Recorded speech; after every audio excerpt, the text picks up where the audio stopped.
السلام علیکم ورحمۃ اللہ وبرکاتہ۔ میری شادی ہو رہی تھی اور میں دولہا بنا اسٹیج پر بیٹھا ہوا تھا۔ میں اپنی اس شادی سے بالکل بھی خوش نہیں تھا، جبکہ میری ماں تو وارے صدقے جا رہی تھی۔ میں ان کی خوشی کے لیے ہی یہ شادی کر رہا تھا، ورنہ مجھے اس لڑکی سے کوئی بھی دلچسپی نہ تھی۔ میں بیٹھا ادھر ادھر سب کو دیکھ رہا تھا اور سب لوگ مجھ پر ہی نظریں جمائے بیٹھے تھے۔ میں حسین بھی بہت تھا اور قد کاٹھ میں بھی نہایت خوبصورت تھا، تو بھلا سارے لوگوں کی نظریں مجھ پر کیوں نہ جمتی۔ تبھی کچھ لمحوں کے بعد ایک بنی سنوری لڑکی سامنے آئی اور اس کو لہنگے سے پکڑ کر میری ماں میری طرف لانے لگی۔ میں خاموشی سے آرام سے اسٹیج پر بیٹھا رہا، اسے بھی لا کر میرے ساتھ میں ہی بٹھا دیا گیا۔ وہ بلا شبہ ایک خوبصورت لڑکی تھی، لیکن میں اس کے حسن سے بالکل بھی متاثر نہیں ہوا تھا، نہ تو آج اور نہ ہی اس سے پہلے کبھی، اور مجھے یہ بھی نہیں لگتا تھا کہ اس کے بعد بھی میں کبھی اس کے حسن سے متاثر ہو پاؤں گا۔ مجھے اس سے سخت چڑ محسوس ہو رہی تھی اور میں چاہ رہا تھا کہ میں اٹھ کر یہاں سے بھاگ جاؤں، لیکن میرے بس میں نہیں تھا۔ میں اپنے ماں باپ کی ضد کے آگے ہار مان چکا تھا، لیکن اب میرے دل میں صرف ایک ہی بات تھی کہ میں اس لڑکی کو زیادہ دیر تک اپنے پاس نہیں رکھوں گا۔ یہ لڑکی کوئی اور نہیں بلکہ میرے پھپھو کی بیٹی تھی، اور یہ مجھے بالکل بھی اچھی نہیں لگتی تھی، جبکہ میری ماما اس پر سے صدقے واری جاتی تھی اور میرے بابا بھی اس پر شادی پر خوش ہو گئے تھے۔ لڑکی خوش تھی، خوبصورت تھی اور بہت ہی تحمل مزاج لڑکی تھی، لیکن اس کے باوجود بھی وہ مجھے اچھی نہ لگی تھی۔ ان کے گھر کے حالات ہمیشہ سے ہی بہت خراب رہے تھے۔ اماں بابا ان کو ہمیشہ سے ہی کچھ نہ کچھ پیسے دیتے رہتے تھے۔ ہر مہینے کے لحاظ سے ان کا ہمارے گھر کی طرف سے تنخواہ کے برابر ہی پیسے چلے جاتے تھے، اور ہمیشہ ہی مجھے ان سے کافی چڑ ہی رہتی تھی۔ میں کبھی بھی پھپھو کے گھر نہیں جاتا تھا، اور اب جب میری ان کے گھر میں ہی شادی ہو رہی تھی تو مجھے جانے کیوں اتنا غصہ چڑھا ہوا تھا۔ میرے ماتھے پر بل پڑے ہوئے تھے اور میں خاموشی سے بیٹھا تھا۔ خیر، مجھے یہ شادی جیسے تیسے کر لینی چاہیے تھی، ورنہ میری اماں میرے کان سے پکڑ کر کہا تھا کہ اگر تم یہ شادی نہیں کرو گے تو ہم تمہیں اس گھر سے نکال دیں گے، اور ویسے بھی اکیلا ہونے کی وجہ سے پھر بھی مجھ پر کوئی عیش و عشرت کی برسات نہ ہونی تھی۔ مجھ پر ہمیشہ میری تربیت کے حوالے سے سختیاں ہی رہی تھیں، اور یہ سختی زیادہ تر اماں ابا دونوں کی طرف سے ہوا کرتی تھی۔ اور جب میں نے یہ سنا کہ وہ مجھے گھر سے نکال دیں گے تو مجھے بالکل بھی یقین ہو گیا تھا کہ کیونکہ اماں اتنا سخت لہجے میں کہہ رہی تھی، اور مجھے یہ بھی یقین تھا کہ اگر میں نہ مانا تو اس شادی کے لیے تو اماں مجھے گھر سے نکال دیں گی، اور پھر بھلا میرا اپنے گھر کے سوا اور تھا ہی کیا جہاں میں جاتا۔ میں کہاں جاؤں گا اور کیا کروں گا؟ یہ سوچ آنی تھی کہ میں خاموش ہو گیا۔ ایک لڑکی جو مجھے میری کلاس سے ہی پسند تھی، وہ ہمارے اس محلے کو چھوڑ کر دوسرے محلے کی لڑکی تھی۔ وہ بچپن سے 10ویں جماعت تک میرے ساتھ ہی پڑھتی تھی، اور اب 10ویں کے بعد ہی وہ گھر پر بیٹھی تھی، جبکہ میں نے ایف ایس سی کر لیا تھا، اور ایف ایس سی کرنے کے دوران بھی میں اس سے ملتا رہا، اور ہماری گفتگو کا سلسلہ ہمارے کاپی پین کی طرح سے چلا تھا اور پھر موبائل نمبر پر آ کر ختم ہو گیا تھا۔ جب سے وہ گھر میں بیٹھی تھی اس کے پاس ایک چھوٹا سا موبائل فون تھا، جس پر وہ مجھ سے کال اور میسیج پہ باتیں کر لیا کرتی تھی۔ مجھے تو ابا نے 10ویں میں ہی ایک اینڈرائڈ موبائل فون لے کر دے دیا تھا، لیکن اس کے پاس ابھی بھی چھوٹا بٹنوں والا موبائل فون تھا، اور میں اس سے اسی پر ہی بات کر لیا کرتا تھا۔ پہلے تو ہماری یہ صرف دوستی تھی اور ہم کلاس والوں کی حد تک ہی بات کرتے تھے۔ یوں ہی دن گزرتے چلے گئے اور ہماری دوستی میں مزید اضافہ ہوتا گیا، اور ایک وقت یوں آیا کہ ہم نے عہد و پیما کرنا شروع کر دیے تھے کہ مجھے اس سے بہت زیادہ لگاؤ تھا اور اس کو بھی مجھ سے بہت زیادہ لگاؤ تھا۔ ہم دونوں ایک دوسرے کے بغیر نہیں رہ سکتے تھے۔ اگر کبھی اس کی کال یا اس کا میسج نہ آتا تو مجھے یوں لگتا جیسے ساری دنیا تھم سی گئی ہو۔ مجھے اچھا کچھ بھی نہ لگتا تھا اور میں اس کے گھر تک بھی جا پہنچتا تھا۔ مزے کی بات یہ تھی کہ اس کی ماں میری اماں کی دور کی کزن لگتی تھی اور ان کا ایک دوسروں کے گھر آنا جانا تھا۔ یہی وجہ تھی کہ مجھے لگتا تھا کہ اماں میری شادی کے لیے ضرور مان جائیں گی۔ میں نے اماں کو منوانے کے لیے جب اماں نے مجھ سے شادی کے بارے میں بات چیت کی تو میں نے اماں سے کہا کہ مجھے فلاں لڑکی پسند ہے۔ اماں نے اس کا نام پوچھا تو میں نے کہا آپ کی کزن فرحانہ کی بیٹی صدف۔ میری ماں میری بات سن کر ہونکوں کی طرح مجھے دیکھنے لگی اور مجھ سے کہنے لگی یہ تم سے کس نے کہا کہ میں تمہارا رشتہ وہاں کر دوں گی؟ میں نے اماں کو حیرت سے دیکھتے ہوئے کہا اماں آپ کی تو وہ بہت ہی پیاری کزن ہے، بالکل دوستوں کے جیسی۔ آپ دونوں کا ایک دوسرے کے گھر آنا جانا بھی ہے اور لڑکی بھی اچھی ہے، مجھے وہی پسند ہے اور میں اس سے ہی شادی کروں گا۔ اماں نے یہ بات سنی تو فوراً ہی مجھ سے کہنے لگی کہ میں بالکل بھی تمہارا رشتہ وہاں نہیں کروں گی۔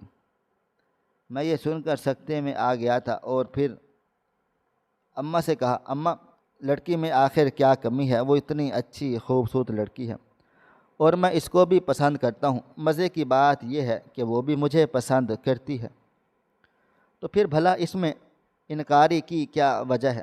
میری ماں نے کہا کہ تم نہیں جانتے کہ وہ کس قسم کی عورتیں ہیں۔ اس کی ماں بڑی چلاک ہے اور خود بھی بڑی چلاک اور تیز ترار ہے۔ میں تمہاری شادی ہرگز بھی اس سے نہ کروں گی۔ میں نے تمہارے لیے تمہاری پھپھو کے گھر دیکھ لیا ہے۔ تمہاری پھپھو کی بیٹی صابرہ بہت خوبصورت ہے اور سلجھی ہوئی لڑکی ہے، میٹرک پاس ہے اور اب گھر میں سلائی کڑھائی کا کام بھی کرتی ہے، گھر کو بھی سنبھال لیتی ہے۔ اماں کی بات سن کر میرے ذہن میں صابرہ کا وہ سراپا آیا جو کچھ سال پہلے ہی تھا۔ وہ بہت ہی زیادہ ریزرو رہنے والی لڑکی تھی۔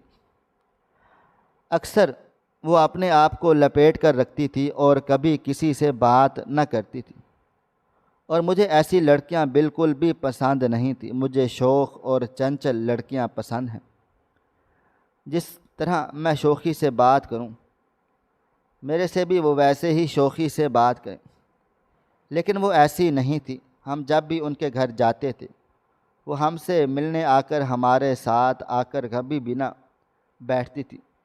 وہ ہمیشہ کچن میں ہی رہتی تھی اور کچن سے فارغ ہوتی تو اپنے کمرے میں چلی جاتی تھی۔ میں اسے بالکل بھی پسند نہیں کرتا تھا، اتنی سنجیدگی مجھے خود بھی اچھی نہیں لگتی تھی۔ اس کا باپ پہلے ہی وفات پا چکا تھا اور اس کی ماں اکیلی تھی اور اس کی باقی 2 چھوٹی بہنیں تھیں اور ایک چھوٹا بھائی تھا۔ سب سے بڑی وہی تھی، شاید حالات نے اسے وقت سے بھی پہلے بڑا کر دیا تھا۔ خیر جو بھی تھا، مجھے وہ لڑکی اچھی نہیں لگتی تھی۔ مجھے شوخ چنچل لڑکیاں اچھی لگتی تھی جو ہار سنگھار کرتی، جو خود کو بنارتی سنوارتی اور شوخی سے جواب دیتی ہوں، اور وہ ایک ایسی لڑکی تھی جو شوخ و چنچل تھی، بالکل میرے مزاج کے مطابق۔ جیسی لڑکی میں چاہتا تھا وہ بالکل ویسی ہی تھی۔ خیر میں نے اماں سے بہت بار کہا لیکن اماں نہ مانی اور چاروں ناچار مجھے شادی کے لیے ہاں کرنا پڑا۔ جب میری منگنی ہو گئی تو اس کی خبر اڑتی اڑتی صدف کے گھر جا پہنچی تھی۔ صدف یہ بات سن کر ہی اچانک ہی وویلا مچانے لگ گئی تھی اور مجھ سے کہہ رہی تھی کہ ہم بھاگ چلتے ہیں، لیکن میں اس چیز کے لیے تیار نہ تھا۔ اپنے من ہی من میں شرمندہ تھا کہ میں نے اس کے لیے کچھ بھی نہ کیا اور وہ لڑکی ہو کر میرے ساتھ بھاگنے کو تیار تھی، لیکن میں اس کے لیے کچھ بھی نہ کر سکا۔ میں نے اس سے کہا کہ تم فکر نہ کرو، میں تم سے ضرور شادی کروں گا۔ میری بات سن کر وہ کافی مطمئن ہو گئی تھی رو دھو کر چپ ہو گئی اور میں اپنی ماں کو سمجھانے بجھانے لگ گیا تھا، لیکن میری ماں نے میری ایک بھی بات ماننے کو تیار نہ تھی۔ منگنی کے دوسرے مہینے ہی میری ماں نے میری شادی کر دی، اور یہ وہی روز جب میں دولہا بننا بیٹھا تھا اور صابرہ کو میری دلہن بنا کر میرے ساتھ ہی بٹھا دیا گیا، اور مجھے آج بھی اس کے حسن اور سراپے سے کوئی بھی لگاؤ نہیں تھا۔ میں نے اس کی طرف دیکھا بھی نہیں تھا۔ میرے اندر ایک آگ جل رہی تھی، مجھے اپنی خوشیوں کی قاتل صرف وہی لڑکی لگ رہی تھی۔ میں اسے بالکل بھی اچھا نہیں جان پا رہا تھا۔ میں بس اسی انتظار میں تھا کہ کسی بھی طریقے سے میری شادی ہو کر اسے گھر لے جاؤں، پھر اسے گن گن کر بدلے لے لوں گا، اسے میں اماں ابا کی نظروں میں گرا دوں گا، اور پھر میں اس کو طلاق دے کر اپنی صدف سے شادی کر لوں گا۔ لیکن ایسا کچھ بھی تو نہیں ہوا تھا۔ شادی کے بعد مجھے پتہ چلا کہ میری بیوی بہت ہی لائق اور فرما بردار ہے، میری ہر بات مانتی ہے اور مجھ سے کبھی بھی کوئی شکایت نہیں کرتی، یہاں تک کہ شاپنگ کے لیے بھی مجھ سے نہیں لڑتی جھگڑتی ہے۔ جب میں گھر آ جاتا ہوں تو فوراً سے اسے اپنے جوتے اٹھا کر دے دیتی ہے اور میرے چپل لا کر میرے سامنے رکھتی ہے۔ میرے کپڑے بھی فوراً سے استری شدہ ہوتے ہیں اور مجھے مل جایا کرتے۔ میں فوراً سے فریش ہو کر باہر نکلتا، میں دیکھتا وہ میرے ماں باپ کی بہت زیادہ خدمت کرتی ہے۔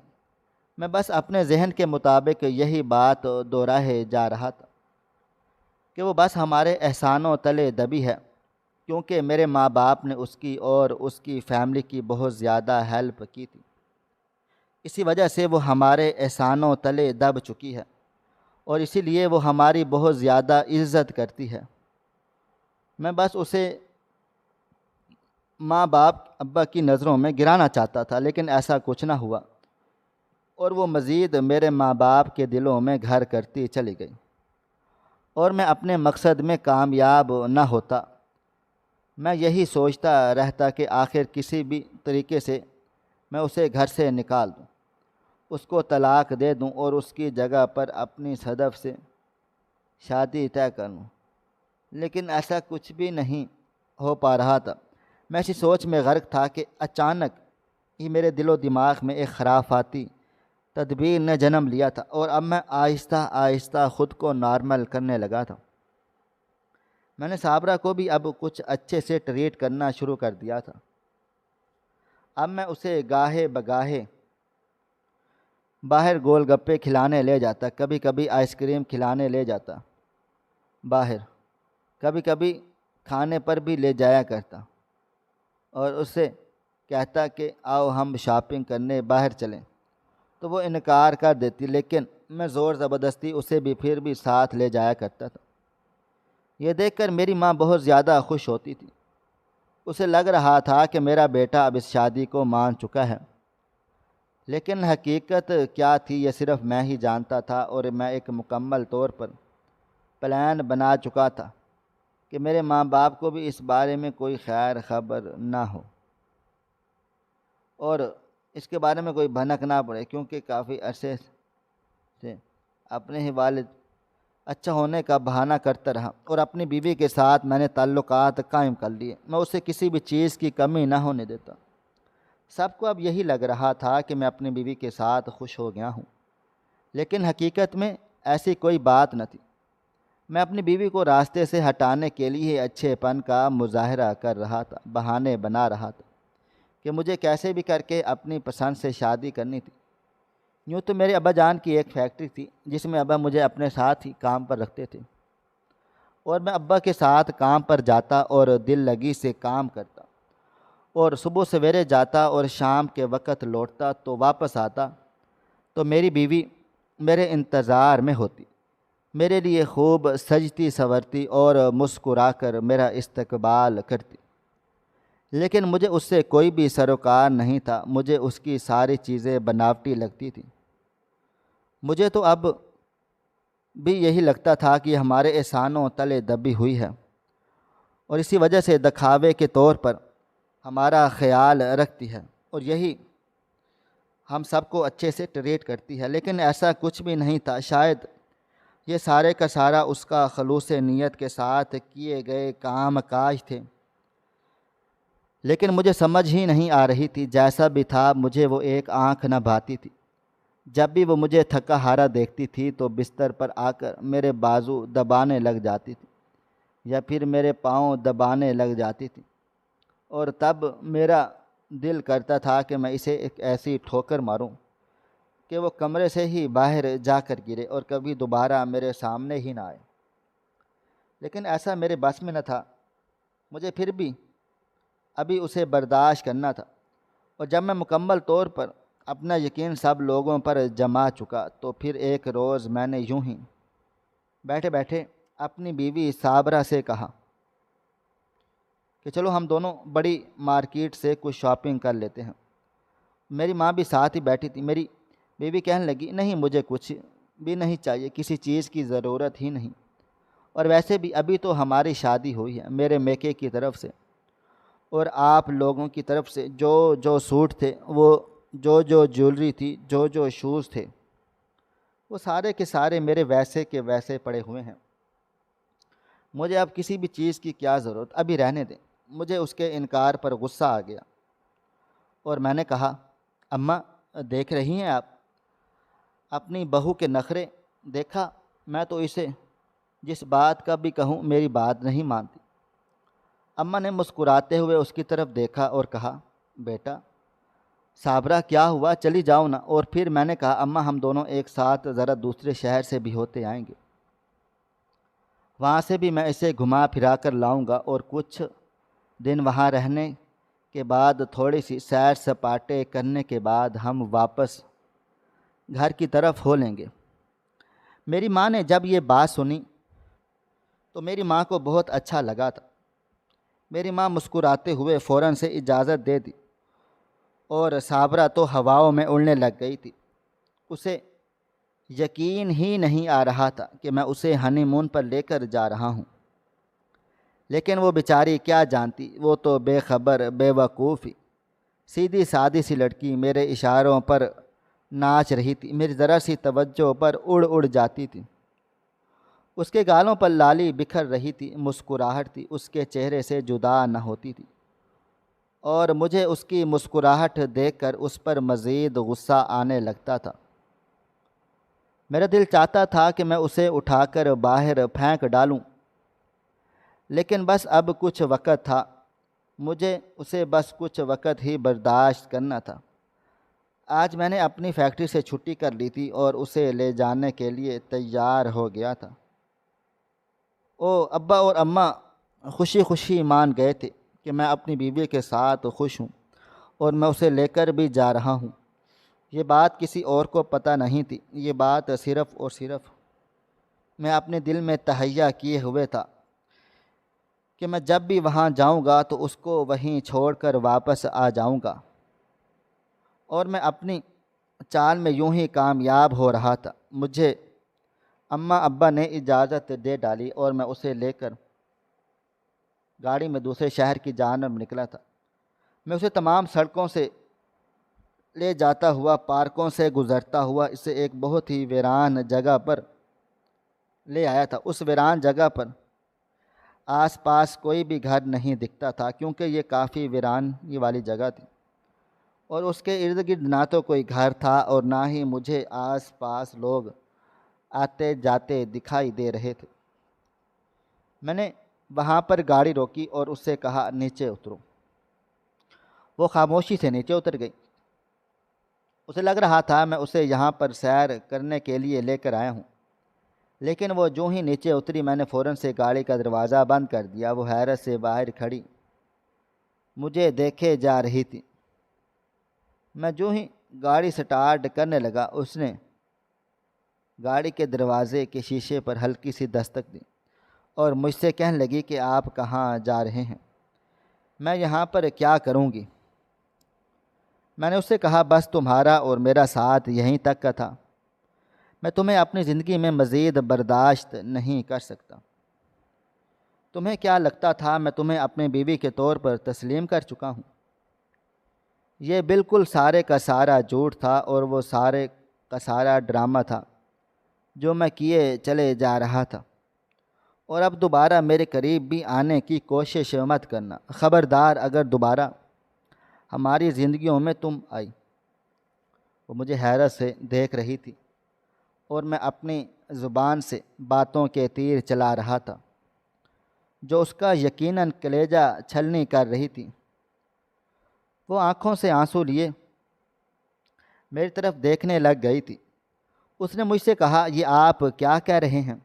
آپ کو پتہ بھی ہے میرا یہاں پر کوئی بھی نہیں ہے، میں کہاں جاؤں گی؟ مجھے میری ماں کے گھر چھوڑ دو، میں کبھی بھی آپ کے پاس واپس نہیں آؤں گی۔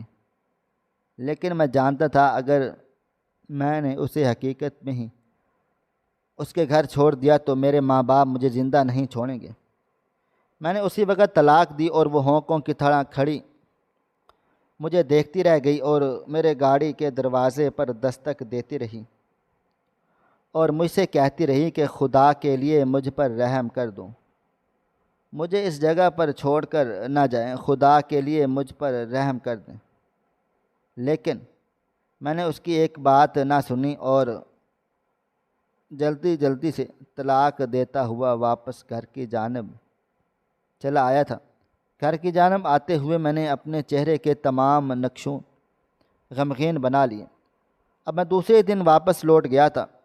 اس بات سے میری ماں کافی پریشان ہو گئی تھی۔ مجھے دیکھ کر پوچھنے لگی، اتنی جلدی کیوں آ گئے ہو؟ وہ پیچھے سے صابرہ کی منتظر تھی، لیکن صابرہ ہوتی تو وہ پیچھے سے اسے دکھائی دیتی نہ۔ لیکن آگے کوئی بھی نہیں تھا۔ اس نے تشویش سے کہا کہ صابرہ کہاں چلی گئی؟ میں نے اپنی آنکھوں میں آنسو لیے ان سے کہا کہ اماں، وہ ہمارا ایکسیڈنٹ ہو گیا تھا اور ہم ایک کھائی کے قریب تھے، صابرہ اسی کھائی میں جا کر گر گئی ہیں۔ میں نے کھائی کے نیچے بھی جا کر اسے دیکھا اور میں نے سارے کا سارا ارد گرد تلاش کیا، مجھے وہ کہیں بھی نہیں ملی۔ بالآخر میں مجبور ہو کر واپس لوٹ آیا ہوں۔ میری آنکھوں میں بے شمار آنسو تھے اور یہی آنسو تو میری سچائی کا ثبوت تھے۔ میری ماں رونے لگ گئی تھی اور مجھ سے کہنے لگی، تم مذاق کر رہے ہو۔ لیکن ایسا کچھ بھی نہیں تھا۔ میں نے جو بات اپنے ذہن میں بنا کر رکھی تھی جوں کہ تو ماں کو سنا لی اور اپنے آنسو مزید بڑھانے لگا۔ میں جانتا تھا کہ میرا غم دیکھ کر میرے ماں باپ میرا سچ مان لیں گے۔ میں نے گھر پہنچ کر فوراً ہی اپنے پھپھو کو کال کر دی۔ ان کو میں نے سارے ویسے کا ویسا بتا دیا جیسے میں نے اپنی ماں کو بتایا تھا، اور پھر کچھ ہی دیر میں پھپھو بھی روتی ہوئی ہمارے گھر آ گئی تھی اور میں بھی رو رہا تھا۔ ہمارے گھر میں ایک دم سے خوشی کی بجائے غم کے نعرے بجنے لگ گئے تھے۔ میری ماں اور میری پھپھو رو رہی تھی، میرے بابا جان بھی غمگین کھڑے ہوئے تھے، میں بھی آنسو بہا رہا تھا۔ میں نے کچھ روز اپنی بیوی کے لیے غم منانا تھا اور ویسے ہی میں غم مناتا رہا جب تک میری ماں بالکل میری بیوی کے غم سے آزاد نہ ہو گئی۔ تب تک میں ویسے ہی غم میں رہا۔ میں نے اکثر گھر سے نکلنا چھوڑ دیا تھا، فیکٹری پر کبھی جاتا اور کبھی نہ جاتا، اکثر فیکٹری سے چھٹی کر لیتا اور گھر میں ہی پڑا رہتا تھا۔ اپنے بیوی کے کپڑے اٹھاتا اور اس کے دوپٹے کو اپنے سینے سے لگاتا اور روتا رہتا تھا، اور پھر جلد سے جلد میری ماں کو بھی میری شادی کی فکر ستانے لگی تھی۔ اسے لگنے لگا تھا شاید میں اب شادی کے بعد ہی سدھر سکتا ہوں۔ میری ماں نے مجھ سے شادی کے لیے کہا تو میں نے اپنی ماں سے کہا کہ میں صابرہ کو نہیں بھول سکتا۔ میری ماں کہنے لگی کہ بیٹا، اب زندگی ہے، ایسے تو تھوڑی نہ چلنا ہے، تمہیں زندگی میں آگے بڑھنا ہوگا اور اپنے آپ کو سیٹل کرنا ہوگا۔ میں نے اپنی ماں کی بات سن کر خاموش ہو گیا تھا۔ میری ماں نے کہا، وہ لڑکی جس کے بارے میں تم مجھے پہلے کہتے تھے صدف، ابھی تک اس کا رشتہ نہیں ہوا اور میں چاہتی ہوں کہ میں وہیں جا کر تمہارا رشتہ طے کر دوں۔ میں اپنی ماں کی بات سن کر بہت زیادہ خوش ہوا، لیکن میں اپنی خوشی کو ظاہر نہیں کرنا چاہتا تھا۔ یوں ہی کچھ روز گزرے اور میری شادی صدف سے طے ہو گئی تھی۔ صدف بھی بہت زیادہ خوش تھی۔ جب وہ بیاہ کر آئی تو ہم سب بہت زیادہ خوش تھے۔ لیکن اب ایک بات تھی، اب ہمارے گھر میں اکثر فضا تشنگی میں رہنے لگ گئی تھی۔ وہ میری ماں کو کچھ بھی اچھا نہیں جانتی تھی۔ اب وہ دھیرے دھیرے میری ماں کے مجھ سے گلے شکوے کرنے لگ گئی تھی، اور میری ماں بھی ذرا مجھ سے کھچنی رہنے لگ گئی تھی۔ وہ بھی دبے دبے الفاظ میں مجھ سے شکوے اور شکایتیں کرنے لگیں۔ مجھے سمجھ نہیں آ رہا تھا آخر یہ سب کیا ہو رہا ہے۔ خیر، میں خوش تھا کہ میری محبت مجھے مل چکی تھی۔ مجھے اب صابرہ مکمل طور پر بھول چکی تھی۔ میں اب اسے یاد بھی نہیں کرنا چاہتا تھا۔ میں اسے بالکل ہی مرا ہوا سمجھنے لگا تھا۔ اور پھر یوں ہی کرتے کرتے ایک روز ایسا آیا جب میری بیوی نے مجھے خوشخبری سنا دی کہ وہ ماں بننے والی ہے۔ میں یہ سب کچھ سن کر خوشی سے پاگل ہو رہا تھا، اور میں یوں ہی خوشی سے پاگل تھا۔ میں سارے گھر میں مٹھائیاں بانٹ رہا تھا کہ میں باپ بننے والا ہوں۔ میری ماں بھی اس بات پر بہت زیادہ خوش تھی۔ ہمارے گھر میں خوشیاں راج کر رہی تھیں۔ یوں ہی کرتے کرتے تقریباً کوئی 4 ماہ کا عرصہ مزید گزر گیا، اور پھر اب ایک روز میری بیوی کی طبیعت خراب ہونے لگی۔ میں اسے لے کر ہاسپٹل جا پہنچا، اور میں جاننا چاہتا تھا ہمارا بچہ تو ٹھیک ہے۔ بچہ صحیح سلامت تھا۔ میں خدا کا لاکھ لاکھ شکر ادا کیا اور اپنی بیوی کو ڈاکٹر سے دکھا کر واپس لے آیا۔ میری ماں بھی اب میری بیوی سے شکایت نہ کرتی، اور نہ ہی میری بیوی کے بارے میں مجھ سے کچھ شکایتیں کرتی تھی۔ بس گھر میں ایک فضا بالکل ٹھیک تھی، اور یوں ہی کرتے کرتے جب ڈلیوری کا وقت قریب آ گیا اور جب میری بچی پیدا ہوئی تو مجھے پتہ چلا تھا میری بچی جسمانی طور پر معذور ہے۔ یہ سن کر میرے پیروں تلے سے زمین نکل گئی تھی، اور یوں لگ رہا تھا جیسے مجھ پر قیامت ہی ٹوٹ پڑی ہو۔ یہ بات میرے لیے تکلیف دہ تھی، لیکن وہ میری بچی تھی اور میں اسے اکیلا نہیں چھوڑ سکتا تھا۔ خیر، ہم اسے لے کر گھر آ گئے، اور کچھ عرصے کے بعد جب وہ 6 ماہ کی ہوئی تو ہمیں پتہ چلا وہ سن بھی نہیں سکتی تھی، یعنی وہ ذہنی جسمانی طور پر بھی دونوں طور پر معذور تھی۔ اب مجھے اپنی بیٹی کی فکر ستانے لگ گئی۔ مجھے آہستہ آہستہ اب یہ احساس ہو رہا تھا کہ میں نے بھی کسی کے ساتھ برا کیا تھا، اور وہ کوئی اور نہیں بلکہ میری اپنی بیوی تھی۔ خیر، اب میری بیوی بھی تھی تو کیا ہوا، وہ بھی تو کسی کی بیٹی بھی تو تھی نا۔ میں نے اس کے ساتھ اتنا بڑا ظلم کر دیا تھا۔ مجھے اب رہ رہ کر اس بات کا پچھتاوا رہتا تھا۔ میں نے اس سے بات کا ذکر کسی سے نہ کیا، اور چوری چھپے گھر سے نکل گیا تھا۔ میں اسی جگہ اسی شہر پر جا پہنچا جہاں میں نے صابرہ کو چھوڑا تھا، لیکن صابرہ یہاں موجود ہی نہ تھی۔ کافی چھان بین کے بعد میں سست کاہل سا واپس لوٹ رہا تھا۔ تبھی میں نے ایک سگنل پر اپنی گاڑی روک دی اور خود کو تھکا ہوا محسوس کر رہا تھا، اس لیے میں نے گاڑی کی سیٹ سیٹ کی، پشت پر اپنا سر ٹکا دیا۔ میں بہت زیادہ تھکا تھکا سا محسوس کر رہا تھا۔ میں نے خود کو ذرا پرسکون کرنا چاہا، تبھی ایک نسوانی آواز میرے کانوں میں پڑ گئی۔ میں نے آنکھیں کھول کر دیکھا تو سامنے ایک عورت کھڑی بھیک مانگ رہی تھی۔ میں نے اپنے پرس سے پیسے نکالے اور جو ہی اس کی جانب بڑھائے، لیکن تبھی اس کے پیچھے کھڑی لڑکی پہ میری نگاہ ٹھہر سی گئی تھی۔ وہ صابرہ ہی تھی، لیکن وہ اپنی عمر سے کافی بڑی لگ رہی تھی۔